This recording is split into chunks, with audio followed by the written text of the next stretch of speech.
Mr. Speaker, and watched the demonstration. In fact, I will admit I got up and I applauded, Mr. Speaker.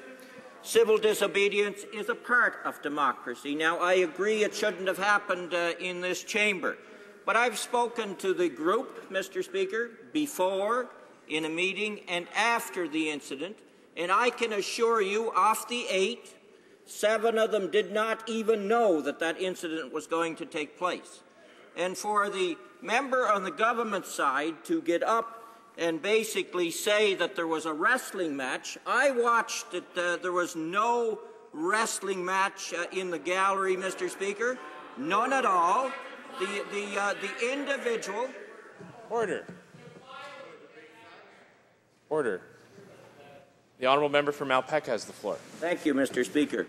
The individual walked out peacefully. Yes, there was a group of officers around him, but he left. Order. Order. I find it very ironic that we're talking about decorum in the gallery, and the House won't give the member for Malpeque the civility and decorum that the Speaker has asked for. The honourable member for Malpeque. And, Mr. Speaker, that is, in fact, the problem, which leads me to the key point on why the incident took place in the first place. Mr. Speaker, the government member that spoke talked about respect for this institution.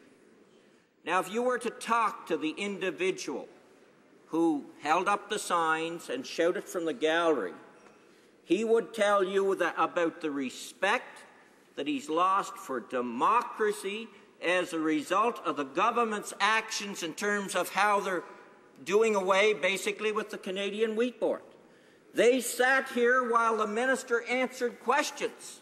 And I can assure you, from their perspective, Mr. Speaker, they do not believe the minister's answers were fully, I wouldn't want to say the wrong word here, Mr. Speaker, were fully honest, if I could put it that way.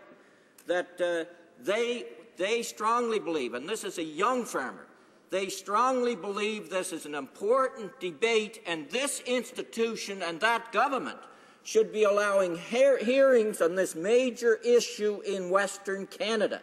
That's what they believe. And they believe their voice has been taken away. They know their vote has been taken away. And so this individual did what is right in a democracy by standing up with civil disobedience against the actions of the government, which is doing undemocratic things. That's why it happened, Mr. Speaker. It shouldn't have happened. But I'll tell you this, the blame does not rest with the Minister Churchill. The blame falls right on the shoulders of the very government that is doing these undemocratic things. Thank you very much. Exactly right. Is this on the same point? The Honourable Chief Government Whip.